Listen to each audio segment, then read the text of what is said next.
만일 그리스도 안에서 우리가 바라는 것이 다만 이 세상의 삶뿐이면 모든 사람 가운데 우리가 더욱 불쌍한 자이리라. 그러나 이제 그리스도께서 죽은 자 가운데서 다시 살아나사 잠자는 자들의 첫 열매가 되셨도다. 사망이 한 사람으로 말미암았으니 죽은 자의 부활도 한 사람으로 말미암는도다. 아담 안에서 모든 사람이 죽은 것 같이 그리스도 안에서 모든 사람이 삶을 얻으리라.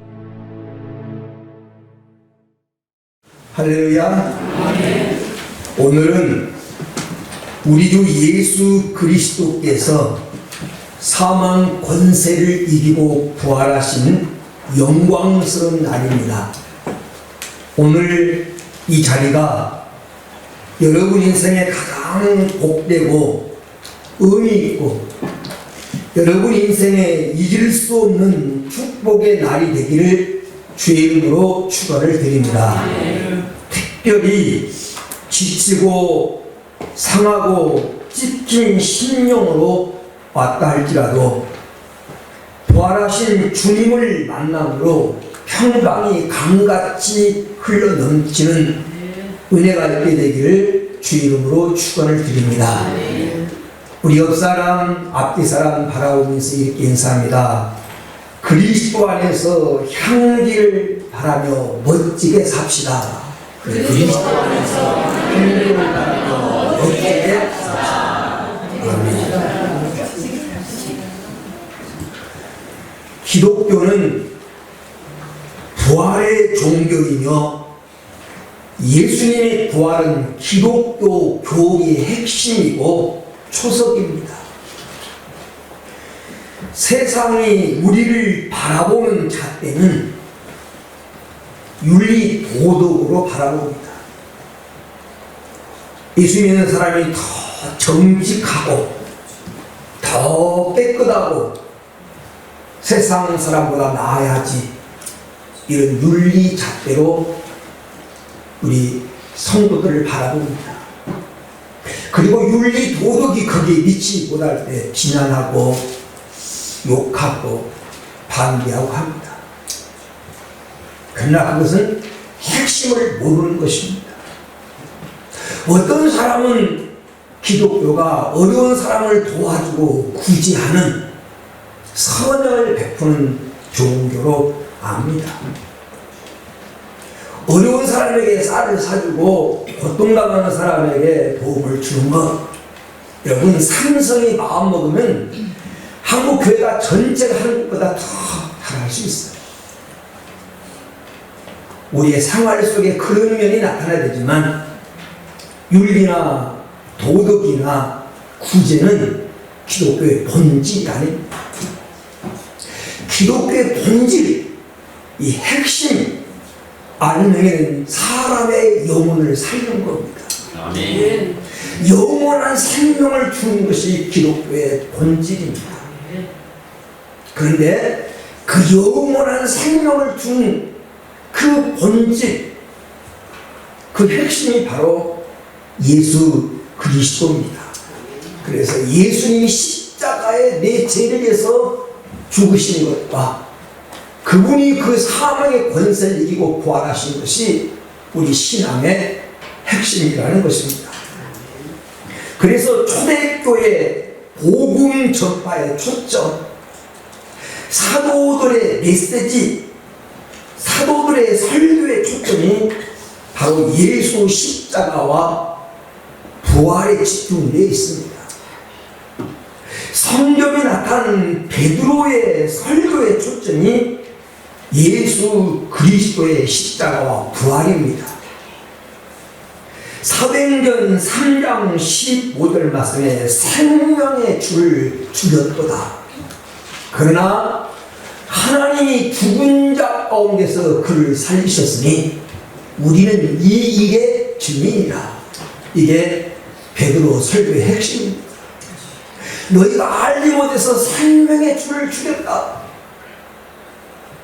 예수님의 죽은 어떤 억울한 죽음이 아닙니다. 비참한 죽음이 아닙니다. 예수님이 땅에 오실 때 우리의 죄를 해결하기 위해서 오셨고 그 문제를 해결하신 죽음입니다. 그러나 하나님이 그를 죽은 자 가운데 다시 살리셔서 우리 믿는 자들의 첫 열매가 되게 하셨다. 이게 사도들 베드로의 설교의 핵심입니다.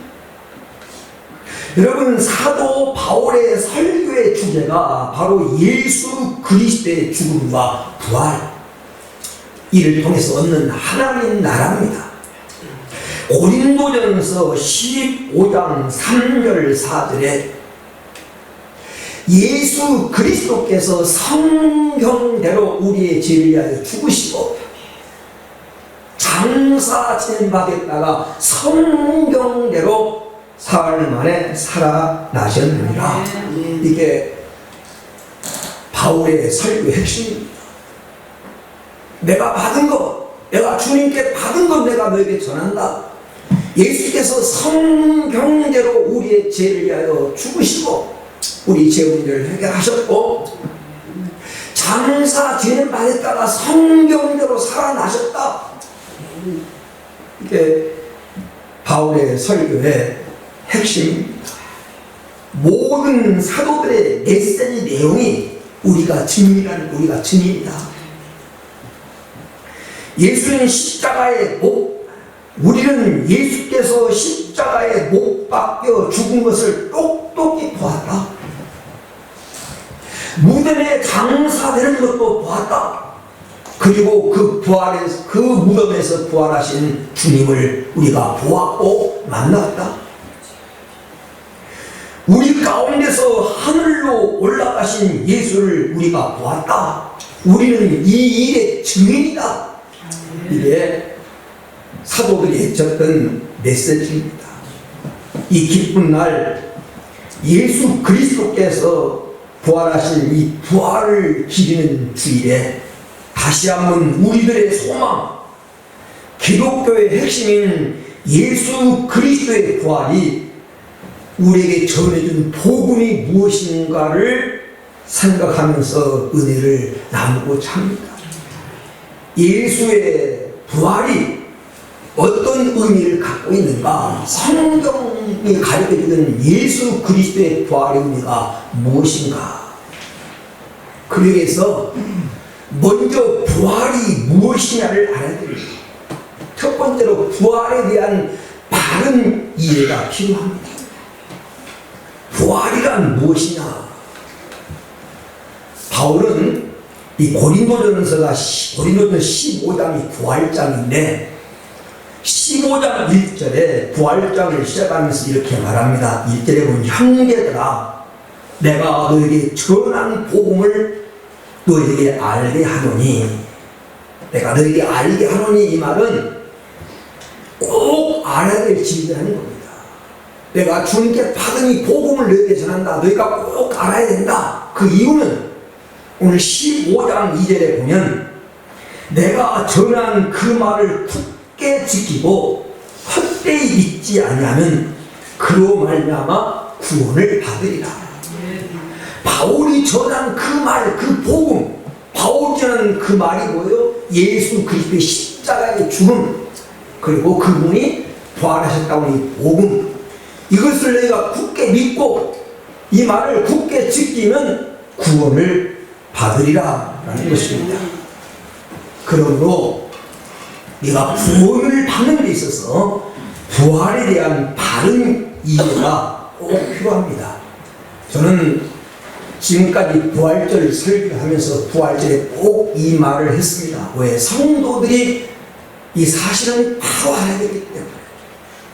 여러분, 부활이란 죽었다 살아났다 그런 얘기가 아닙니다. 부활과 회생은 달라요. 부활은 회생이 아닙니다. 성경에도 예수님 말고도 죽었다가 살아나는 사람 이야기가 여러 명이 나옵니다. 나사로도 죽었다가 살아났습니다. 야이로의 딸도 12살 먹은 딸이 죽었다가 살아났습니다. 나인성 과부의 아들도 죽었다가 공동묘를 향하여 장사지로 갔다가 예수님 만남으로 살아났습니다. 그런 경우가 드물긴 하지만 우리 주변에도 죽은 줄 알고 장사 지내려 하다가 다시 살아나는 사람이 있습니다. 가끔 그런 뉴스를 듣습니다. 여의도 순복음중앙교회가 운영하는 오산이 기도원의 원장을 하셨던 김상호 목사님이라는 머리가 하얀 아신 분이 그런 목사님 계십니다. 인터넷 쳐보면 나와요. 이분은 죽으셨다가 입관예배 드리는 뭐 코 막고 귀 막고 입관예배 드리고 몇 주 간뚜껑 바로 닫기 전에 찬송 부르는데 살아나셨어요. 죽었다가 살아나셨어요. 이미 의사가 심장이 정지됐다라고 이미 죽음을 판정을 했고 죽어서 지금 교회에서 죽은 지 이미 관속에 들었다가 마지막 입관 예배 드리는 마지막 가족과 성도들이 얼굴을 보고 이 관의 뚜껑을 닫고 못질을 하기 전에 살아나신 거예요. 그러나 우리는 그들 보고 부활했다고 말하지 않습니다. 그건 부활이 아니라 회생입니다. 회생. 죽은 사람이 다시 사는 것은 회생입니다. 그리고 그들은 다시 죽습니다. 여러분, 부활이란 이 모습, 이 형체가 살아나는 것은 틀림없지만 그 전의 육체와는 다릅니다. 썩을 것이 썩지 않을 것으로 살고 죽을 것이 죽지 않을 것으로 다시 살고 시간과 공간의 제한을 받는 육체가 시간과 공간과 물리적인 것에 제한받지 않은 모습으로 다시 살아나는 것, 새롭게 살아나는 것이 부활입니다. 부활은 다른 모습으로 바꿔져서 변화된 새로운 형체 모습이 부활입니다. 완벽한 몸으로의 전환, 다시 죽지 않은 신령한 몸으로의 변화, 이게 부활입니다. 여러분, 부활 이전의 예수님의 모습은, 부활 이전의 예수님은 시간과 공간의 제한을 받는 몸이셨습니다. 먹지 않으면 배가 고팠고 잠자지 못하면 피곤했고 맞으면 아팠고 길이 막히면 가지 못했습니다.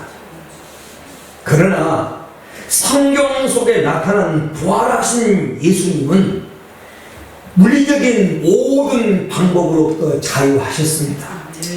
시공간의 제한을 받지 않는 몸, 사람의 시선으로부터 자유로운 몸으로 주님은 전환되었습니다.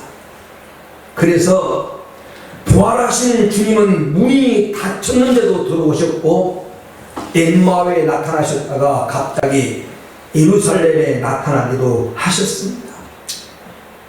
시공간의 제한을 받지 않는 몸으로의 전환, 그것이 예수님의 부활하신 모습입니다. 그런데 예수님의 부활은 우리 성도들의 첫 열매다. 고린도전서 15장에 오늘 우리가 읽은 15장 20절 말씀에 예수님의 부활은 우리의 첫 열매다. 우리도 예수님처럼 그렇게 부활할 것이다. 첫 열매라는 것입니다. 고린도전서 15장 42절에서 44절에 성도의 부활을 이렇게 설명합니다. 죽은 자의 부활도 이와 같으리니, 여러분, 썩을 것으로 심고 썩지 아니할 것으로 다시 살며 욕된 것으로 심고 영광스러운 것으로 다시 살며 약한 것으로 심고 강한 것으로 다시 살며 육의 몸으로 심고 신령한 몸으로 다시 사나니 육의 몸이 있은즉 또 신령한 몸이 있느니라. 아멘. 신령한 몸으로 다시 살아나는 것. 여러분, 성도의 부활은 신령한 몸으로 다시 사는 겁니다. 이 몸이 하나님 나라 영광을 누릴 수 있는 성도의 완성입니다. 성도의 완성. 그래서 예수님이 땅에 재림하시는 날 죽지 않고 살아남은 사람들은 어떻게 됩니까? 살아남은 사람도 변화를 받습니다. 자, 고린도전서 15장 51절 52절에 보면 예수 그리스도 재림의 날에 살아남은 자들도 순식간에 호련히 변화합니다. 호련히 변화합니다. 예수님이 땅에 오시는 날 땅에 죽지 않고 살아있는 사람 성도들도 호련히 순식간에 다 변하니 어떻게? 썩지 아니할 것으로 다시 살아난다는 것입니다. 이것이 부활체입니다. 부활했을 때 몸은 영광의 몸입니다. 이 세상에서의 슬픈 몸이 아니에요. 병들고 아프고 찍히고 상하고 늙고 충해지는 그런 모습이 아닙니다. 부활했을 때 성도의 몸, 영광의 몸, 이 신령한 몸이라고 하는 퍼펙트한 완전한 몸으로의 전환입니다. 여러분, 이 세상에 이 아프고 병들고 늙는 그런 육체가 아닙니다. 더 이상 질병도 없고 고통도 없는 영광스러운 몸입니다. 저 물속에 기어다니는 저 흉측스러운 애벌레가 어느 날 나비가 되고 잠자리로 변화되는 그것과는 비교할 수 없는 영광스러운 몸으로, 완벽한 몸으로, 아름다운 몸으로 다시 사는 게 부활입니다. 우리 늙었다고 걱정할 필요 없습니다. 이 땅에서 병들고 병을 내기처럼 드나들고 그 병에 억눌려가지고 쑤시고 아프고 열나고 그 고통스러운 몸을 가졌다고 걱정할 필요가 없습니다. 예수 그리스도께서 부활하신 것처럼 언젠가 우리가 새롭게 변화되는 날, 아픔과 고통과 늙음과 추함은 흔적도 없이 사라지고 가장 완벽한 몸, 영광스러운 몸으로 바뀐 것이 성도의 부활입니다. 성도의 부활은 영원성을 갖습니다. 부활의 여러분 의미를 바로 알아야 돼요. 부활은 회생이 아닙니다. 그냥 죽었다가 살아났다 그런 얘기가 아닙니다. 완벽한 몸으로 예수님이 구름을 타고 올라가지만 많은 인류의 법칙 예수님을 끌어내리지 못한 그 몸으로의 전환, 그게 부활입니다. 그러면 두 번째로 예수님의 부활의 의미가 무엇인가? 예수님의 부활이 오늘 이 시대를 살아가는 나에게 어떤 의미가 있는가? 첫 번째 의미는 예수 그리스도의 부활은 성경 말씀이 진실이라는 사실을 증명합니다. 여러분, 성경 속에는 수많은 약속들이 기록되어 있습니다. 그래서 성경을 약속의 책, 구약, 신약 이렇게 부르는 것은 옛 약속, 새로운 약속, 성경은 약속의 책입니다. 그런데 그 수많은 약속 중에 가장 귀하고 큰 약속, 최고의 약속은 예수 그리스도에 대한 약속입니다. 예수님께서 우리 죄를 위하여 십자가에 못 박혀서 우리 죄 문제를 해결하고, 그리고 그분이 다시 살아나심으로 우리도 살 수 있다고 하는 산 소망을 준다는 약속이 신구약 성경의 줄거리 흐름에 매겨요. 예수님의 약속 중심은 바로 십자가의 계속의 죽음과 부활입니다.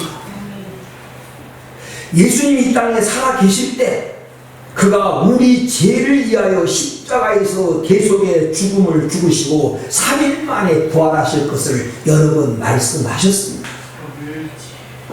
마태복음 16장 21절에 이때로부터 예수께서 자기가 예루살렘에 올라가 장로들과 대제사장들과 서기관들에게 많은 고난을 받고 죽임을 당하고 제3일에 살아날 것을 제자들에게 비로소 나타내시니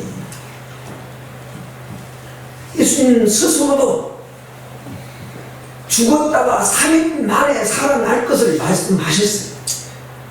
그런데 만약 예수님이 부활하지 않으셨다고 한다면 예수님이 하셨던 말은 거짓말이 되고 성경은 믿을 수 없는 책이 되는 것입니다. 그러나 예수님이 부활하심으로 성경 말씀이 진리인 것을 증명하고 있습니다. 예수님이 부활하셨는데 어떻게 부활했다고요? 성경 말씀입니다. 마태복음 28장 6절 그가 여기 계시지 않고 그가 말씀하신 대로 살아나셨느니라. 그가 말씀하신 대로 그 말씀대로 살아나가는 겁니다. 고린도전서 15장 3절 4절에 성령대로 그리스도께서 우리 죄를 위하여 죽으시고 장사 지낸 바 되셨다가 성경대로 사흘 만에 살아나사. 어떻게 살아났다고요? 성경대로, 말씀대로, 성경에 예언된 대로. 다시 말하면 하나님의 말씀은 믿을 수 있는 말씀이라고 하는 의미입니다. 여러분, 우리 기독교 신앙은 말씀 신앙입니다. 말씀대로 믿는 겁니다. 말씀. 우리는 육체를 계시고 살아계신 예수님을 직접 눈으로 보지 못했습니다. 우리는 성경에 기록된 그 말씀을 믿는 겁니다. 어떻게 믿어요? 말씀대로. 예수님이 하셨던 말씀 중에 마태복음 4장 4절에 예수님이 이렇게 말씀하셨습니다. 사람이 떡으로만 살 것이 아니요 하나님 입으로 나오는 모든 말씀으로 살 것입니다. 사람이 떡으로만 사는 거, 물질로만 사는 게 아니라는 거예요. 눈에 보이는 것으로 사는 게 아니라는 겁니다. 세상은 눈에 보이는 방향으로 흘러가는 것이 아니라 하나님 말씀대로 되어져 갑니다. 바닷속에 흐르는 물이 겉으로는 바람 부는 대로 그 파도가 물치는 대로 바닷물이 흘러갔지만 아니요, 밑에 조류를 따라 흐르는 것처럼 세상은 하나님 말씀대로 되어져 갑니다. 그래서 성도는 말씀을 붙들고 그 말씀 안에서 사는 것이 지혜요 방법입니다. 아멘. 사랑하는 여러분, 하나님은 약속을 지키신 분입니다. 예수님이 십자가에 죽으신가, 예수님이 부활하신 것을 보니까 하나님은 약속을 지키시는 분이구나. 성경 속에 하나님이 약속하신 재림도 반드시 이루어지고 심판이 있고 천국과 지옥도 있겠구나. 이 약속을 믿는 것이 성도의 신앙인 줄로 믿습니다. 여러분, 하나님 말씀을 믿고 그 말씀에 여러분의 인생을 투자해도 절대 손해나지 않습니다. 가장 확실한 노보장 미래 투자는 하나님 말씀을 믿고 그 말씀대로 사는 것입니다. 왜? 예수 부활이 하나님 말씀이 사실을 증명해주고 있기 때문입니다. 두 번째로, 예수 부활은 우리가 믿는 하나님이 권능의 하나님이심을 입증합니다. 우리가 믿는 하나님이 능력의 하나님, 권능의 하나님이구나. 이 사실을 예수님의 부활은 우리에게 가르쳐줍니다. 에베소서 1장 20절에 그의 능력이 그리스도 안에서 역사하사 죽은 자들 가운데서 다시 살리시고 하늘에서 자기의 우편에 오른편에 앉히사라고 말합니다. 우리가 믿는 하나님은 능력의 하나님입니다. 예수님이 스스로 살아나는 것이 아니라 그 능력의 하나님이 예수님을 무덤에서 살리셨다. 그 능력이 하나님이 죽은 자 가운데서 예수를 살리고, 그 능력이 하나님이 예수를 하나님 우편에 하나님 나라 올리시고, 그 능력이 예수님을 하나님 우편에 앉게 하셨다라고 오늘 에베소서 1장 20절은 말합니다. 사랑하는 여러분, 우리가 믿는 하나님은 생명의 하나님이시고 능력의 하나님이십니다. 아멘. 죽은 예수를 그 능력으로 부활시켜서 우리 믿는 자들의 첫 열매가 되시고 하나님 보좌 우편에 앉게 하신 그 능력의 하나님, 죽은 우리도 살리시고 우리도 변화시킬 줄로 믿습니다. 그런데 성도들이 예수 믿는다고 말하는데, 능력의 하나님, 생명의 하나님, 내 인생의 보화가 되신 하나님을 믿는다고 말하면서 우리는 죽은 하나님을 믿는 것처럼, 아무런 나를 도울 수 없는 능력의 하나님을 믿는 것처럼 기가지고 살고, 늘 근심과 염려 가운데서 무능한 하나님을 믿는 것처럼 좌절하며 살 때가 많습니다. 여러분, 우리가 믿는 하나님은 능력의 하나님이십니다. 그 능력의 하나님을 믿고 어떤 장애도 이기고 승리하는 성도가 되기를 주의 이름으로 축원을 드립니다. 세 번째, 예수님의 부활이 우리에게 주는 부활의 의미가 뭐냐? 예수님의 부활은 인류의 소망이 성취된 것입니다. 인류의 소망. 베드로전서 1장 3절에 이렇게 말합니다. 그의 마음은 긍휼대로 예수 그리스도를 죽은 자 가운데서 부활하게 하심으로 말미암아 우리를 거듭나게 하사 산 소망이 있게 하시며, 예수 그리스도의 부활은 우리의 산 소망이다. 쉽게 말하면 그런 얘기입니다. 사람마다 이 소망, 소원이 있습니다. 그리고 그 소망은 각각 다릅니다. 몸이 약해서 고통당하는 사람은 건강한 몸으로 사는 것이 소원이고, 늘 물질적인 것 때문에 어려움을 당해서 고통당하고 빚쟁이에 쫓기고 하루하루 사는 것이 착박한 성도들은 물질이 부자되는 것이 소원일 수 있습니다. 남에게 무시당하고 억눌림당하고 늘 이렇게 끌려다녔던 사람들은 권세를 갖는 것이 소원일 수도 있습니다. 그러나 저나 여러분이나 누구에게나 똑같은 소망, 영원한 소망인데, 그것은 죽지 않고 영원히 사는 것, 영생을 소망합니다. 나이든 어린이내 일찍 죽어야지 하는 사람도 그 말 속에는 영원히 살고 싶은 소망이 다 있는 것입니다.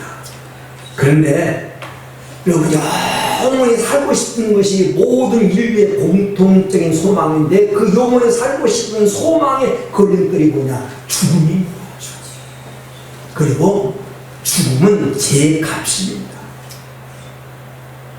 제 싹슨 사망이라 로마서 6장 23절에 그렇게 말합니다. 그런데 모든 인생은 다 이 제 아래에 있습니다. 죄 없는 사람은 아무도 없습니다. 제 아래에 있어요. 그렇기 때문에 이 세상에서 가장 확실하고 가장 정확한 것, 그 누구도 부인할 수 없이 꼭 한 번 당하는 것, 그것이 죽음입니다. 죽음은 그 누구도 피할 수 없는 것. 히브리서 9장 27절에 한 번 죽는 것은 사람에게 정해진 것이요, 그 후에는 심판이 있으니. 시편 90편 3절에 보니까 너 인생들은 돌아가라. 언젠가 하나님으로 이 소리를 다 들을 때가 와요. 너 누구누구는 돌아가라. 주님으로부터 돌아가라는 선언을 받을 날이 옵니다. 그런데 여러분, 죽음은 우리의 모든 계획을 허무하게 만듭니다. 우리 행복하게 살려고 계획을 세웠어도 죽음 앞에 그 행복은 아무것도 아닙니다. 희망도 계획도 미래도 죽음은 다 뺏어갑니다. 죽음 앞에는 다 내려놓아야 돼요. 그런데 인간은 죄를 졌고 다 죽음 아래 놓였기 때문에 인간이 아무리 성공했어도 그건 불완전한 성공이에요. 죽음의 문제를 해결하지 못하는 사람, 인생의 성공은 언제 죽을지 모르는 인생의 성공은 불완전한 성공입니다. 그런데 예수 그리스도께서 부활하심으로 죽음의 문제가 해결되고 영생할 수 있는 길이 열린 것입니다. 요한 1서 3장 8절에 이런 말씀이 기록됐습니다. 하나님의 아들이 나타난 것은 마귀의 일을 멸하려 하십니다. 마귀의 일이 뭡니까? 마귀의 일은 우리를 죄를 매개로 해서 죄진 우리 인간을 죽여서 지옥 끌고 가는 것이 마귀의 일입니다. 그런데 예수님께서 무덤에서 살아나심으로 마귀의 최고의 무기인 죽음과 지옥의 문제를 해결하셨습니다. 그러므로 예수 믿는 자에게 있어서 마귀는 아무런 힘을 쓸 수가 없습니다. 우리를 지옥으로 끌고 갈 수가 없습니다.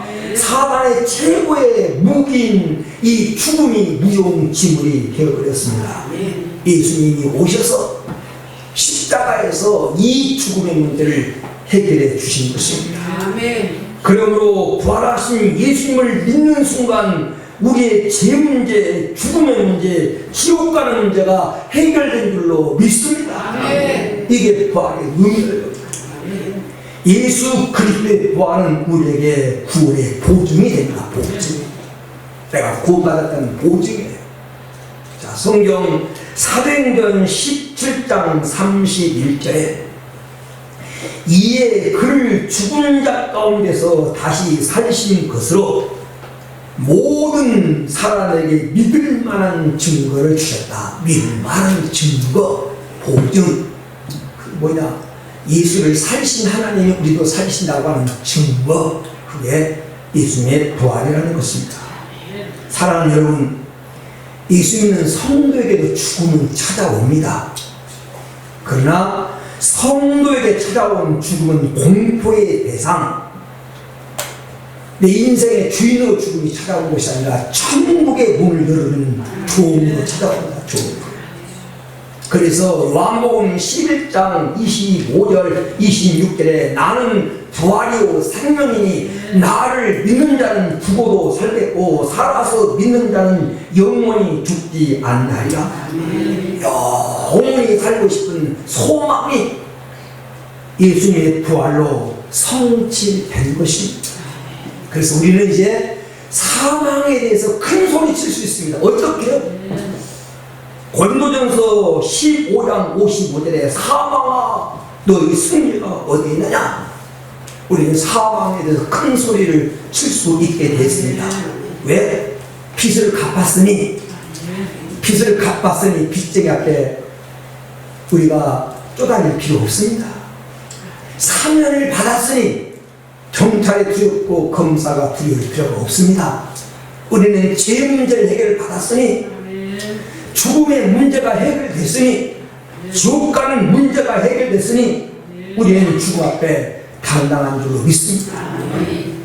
그래서 로마서 8장 1절 2절에 이렇게 말합니다. 그러므로 이제 그리스도 예수 안에 있는 자에게는 결코 정죄함이 없나니 이는 그리스도 예수 안에 있는 생명의 성령의 법이 죄와 사망의 법에서 너를 해방하였습니다. 할렐루야. 우리는 죄와 사망의 해방 받았습니다. 예수 부활의 날은 죽음이 패하고 생명이 승리하는 날, 사단이 패하고 예수 그리스도가 승리하는 날, 우리의 소망이 이루어진 날인 줄 믿습니다. 그래서 우리가 축하하고 감사하고 영광스러운 날이 되는 것입니다. 네 번째로 예수님의 부활은 예수님이 하나님의 아들 그리스도임을 보여줍니다. 예수님이 하나님의 아들 그리스도임을. 여러분, 예수님의 부활은 예수께서 하나님의 아들 그리스도 우리의 주가 되신다는 증거입니다. 로마서 1장 4절에 죽은 자들 가운데서 부활하사 능력으로 하나님의 아들로 선포되었으니 곧 우리 주 예수 그리스도시라.